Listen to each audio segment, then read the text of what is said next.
to a specific time period that Daniel reveals as the end. The end.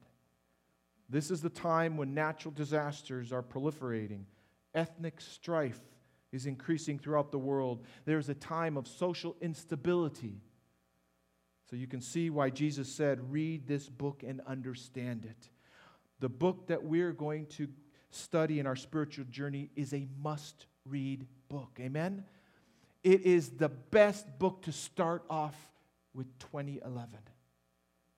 Daniel says it's the time of the end. The name Daniel is derived from two words. The El on the end of Daniel is the name for God, Elohim. And the word Dan is taken from one of the 12 tribes of the judges. So literally, in your sermon outline, Daniel literally interpreted means the God of justice and judgment. Now, when we think of a judge today, we think of one who condemns us. But that was not the picture of the Old Testament judge. And I know some people have a concept and have a picture of the Old Testament as being very stern and very vindictive and one that kills people. But the Old Testament pictures of the judges were one that is different. The book of Daniel is the book of judgment and justice.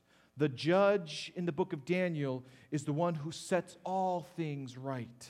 The judge is the one who vindicates, and the judge is one who exonerates. And so this reflects who is the judge, our Father in heaven, Jesus Christ, His Son.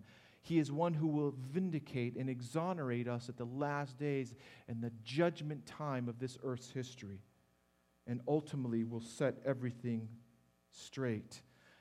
In this controversy between good and evil, in the panorama between right and wrong, in the battle for the throne of the universe, the God of justice, the God of judgment, the God of righteousness will set all things right. Amen?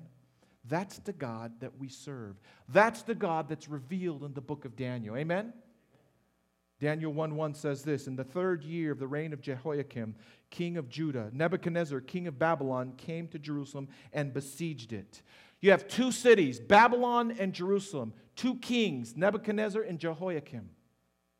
Babylon is the center of rebellion. Rebellion against God, the center of confusion, the center of error, the center of apostasy. And then you have Jerusalem, on the other hand, the center of truth, the city that reflects God. God's city, a city of obedience. Look at it this way, wrong attacks right. Because in this epic story, you have Nebuchadnezzar going to attack with his armies of Babylon to attack God's city. Two cities, Babylon, Jerusalem. Two kings, Nebuchadnezzar and Jehoiakim. Matter of fact, many say that if God is so good, why is it that wrong seems to triumph over right? You've heard this. As Christians, maybe you even thought this. Maybe you've even thought, why is it that sometimes it appears that people who are bad are successful? Why is it that people who don't share my biblical Christian values seem to be triumphing over good? In other words, why do some of our family members, godly family members, why do they pass away from cancer? And then you see the George Burns of the world smoke and drink until their 90s. Sometimes we ask those questions. God, why? I don't understand. Why does a godly person get taken down in life at 50 years of age? We ask these questions. It seems that wrong triumphs over right. Why did Babylon triumph over Jerusalem? Why did Nebuchadnezzar, an evil man, triumph over Jehoiakim?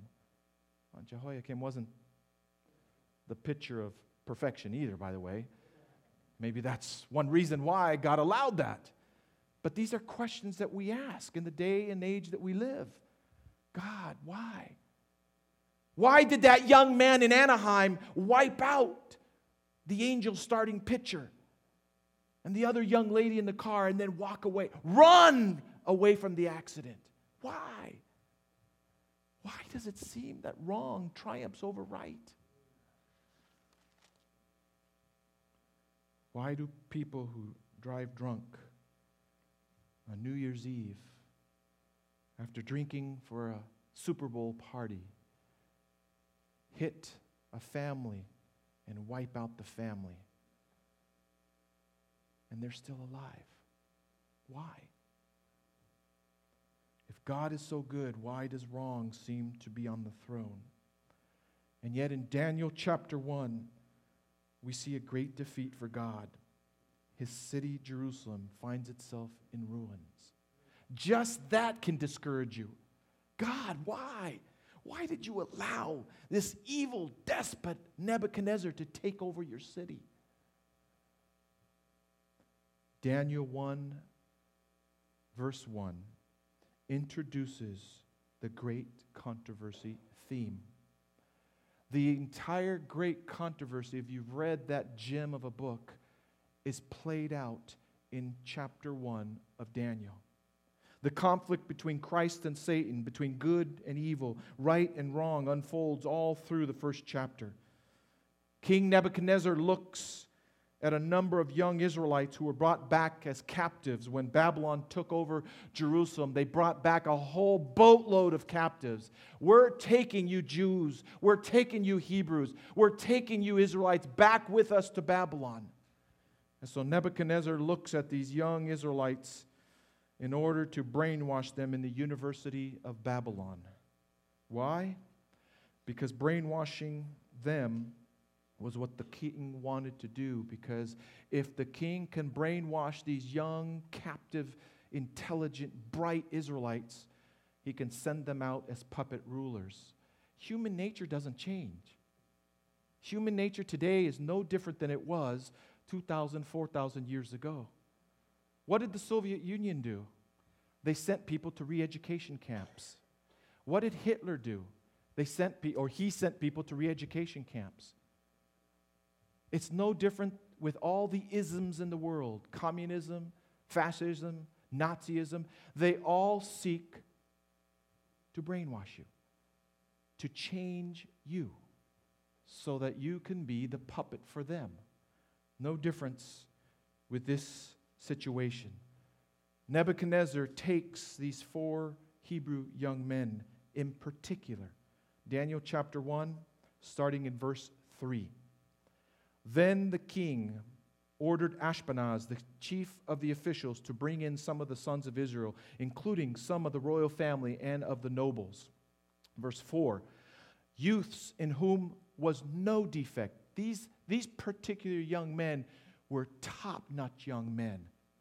I mean, they were what you would want as a son-in-law, who were good-looking, not because of the fact that they're good-looking, but showing intelligence in every branch of wisdom, endowed with understanding, discerning knowledge, and who had the ability for serving in the king's court. And he ordered him to teach them the literature and language of the Chaldeans. Verse 5. The king appointed for them a daily ration from the king's choice food and from wine which he drank, and appointed that they should be educated 3 years, at the end of which they were to enter the king's personal service. Verse 9. Next verse, please, or next slide, please. The king wanted these youth educated in his philosophy, in his religion, the religion of Babylon. Then, to complete the brainwashing process, the king attempted to change the names of these young people who they took into captivity. Why? Why did the king attempt to change the names of these young people? The reason is because he wanted to change their identity. You remember, some of you remember that in history, when the Soviet Union took over Russia, they changed a city name to Leningrad, right? What was that city before it was Leningrad? That's the way human nature is. We want to conquer you, we're going to change your name. We're going to start brainwashing you. We're going to start giving you re-education. And so here, you might ask, what's the big deal with changing a name here or there, appeasing this despotic ruler, this demonic ruler? What's the big deal? Well, it's a big deal in the Bible because names in the Bible were significant. Names in the Bible meant something. Just take, for instance, Jacob. You remember Jacob, he deceived his father, and he was well named the deceiver. But when Jacob finally started wrestling with God, God changed his name to Israel, the one who wrestles with God. Hebrew names are significant because they mean something. Think about Saul, the persecutor, a hater of Christians, one who killed and tortured and persecuted Christians as a fervent, righteous Jew, as a Pharisee. And now his name is changed from Saul the persecutor to Paul the what? The what? Paul the disciple. Now this man had a name change. It's significant. Nebuchadnezzar's not a dumb person. He was a very intelligent person. So first, let's